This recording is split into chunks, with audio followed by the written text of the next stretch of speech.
Hi guys, thanks for tuning in to another video episode on the Forgotten Weapons Library. I'm Ian, and today I'm taking a look at another of Tim Mullin's books. The last couple we've reviewed have been testing reports of military firearms, from pistols all the way up to rifles and machine guns. What we have today is much more in the historical scholarly line, and it is a book that Mr. Mullin wrote in cooperation with Collector Grade Publications, which is always known as a fantastic source for reference material. This is the 357 Magnum Story. As the title implies, it is the Smith & Wesson 357. Smith & Wesson, of course, is the company that first developed the 357 and marketed it. It was initially a response to the Colt 38 Super automatic pistol cartridge, which was really becoming quite popular with law enforcement over the 38 caliber, specifically Smith & Wesson's 38 caliber M&P revolvers. So they designed this stouter, larger, heavier, more impressive cartridge to try and take the market back. So, as with all collector grade books, this is really a wealth of detail and information on the evolution of the pistol. I would say it focuses primarily on like pre-1950, but it does have a section covering pretty much every type of 357 made up to current day by Smith & Wesson. So why don't we go ahead and take a look inside, and you can get an idea of what I'm talking about.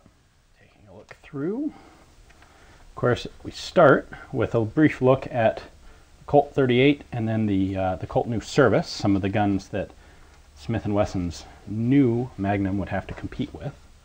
We're going to take a look at then the revolver that the 357 evolved from, which was the 3844 heavy duty, basically a hot-loaded 38 in a large frame.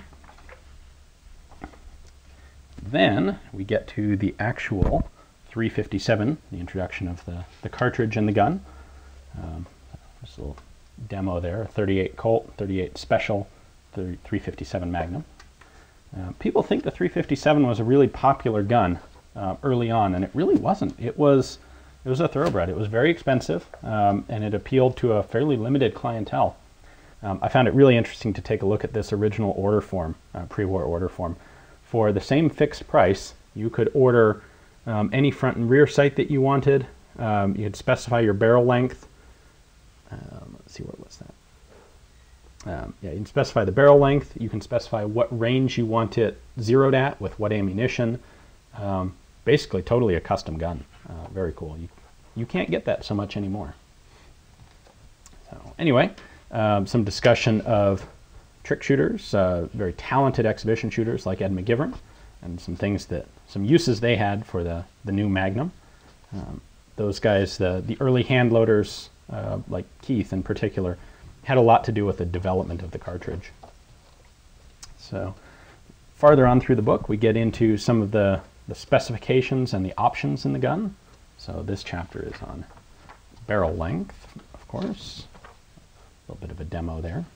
Now, it's interesting, early on the maximum barrel length was 8 3/4 inch, and that was eventually reduced to 8 3/8 because the major revolver competition at the time had a maximum of 10 inches of sight radius, and a 10-inch sight radius on the 357 Magnum was an 8 3/4 inch barrel, or 8 3/8 inch barrel. Now, speaking of sights, we have a section on the different sight options, both factory and aftermarket. Engraving.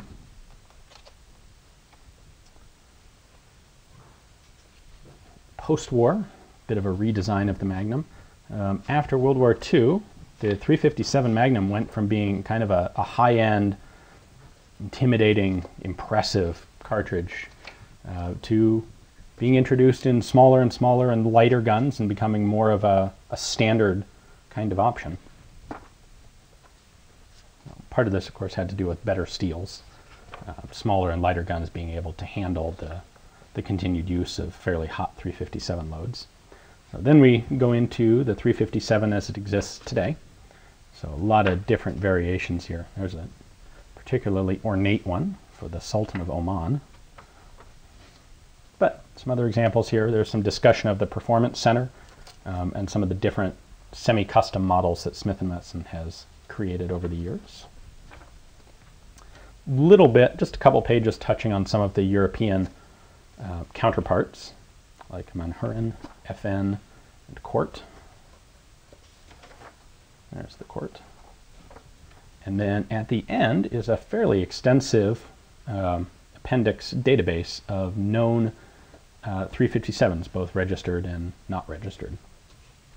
So quite a bit of data there for the particularly interested collector. So there you go. Again, it's a collector grade book, so you really expect and get all sorts of fantastic photographs, good documented detail, and unfortunately price is a little above what many other reference books go for. Cover price on this is $70, and as far as I can tell, that's the best deal you're going to find on it. So this volume was published just recently in 2012, and actually since it came out there has been a second volume released by Collector Grade, also written by Mr. Mullin. That one is on the history of the Smith & Wesson K-frame.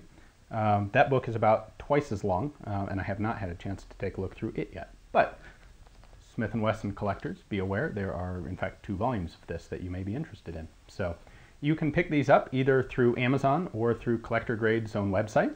We'll have links below. And it's a little bit of a specialized book for a bit of a specialized collector, but you folks who need these, you know who you are, and I think you'll really enjoy the book.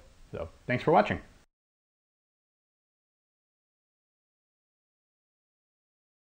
A second volume that has come out since.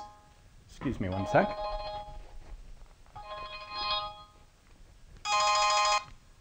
Forgotten Weapons, you're on the air.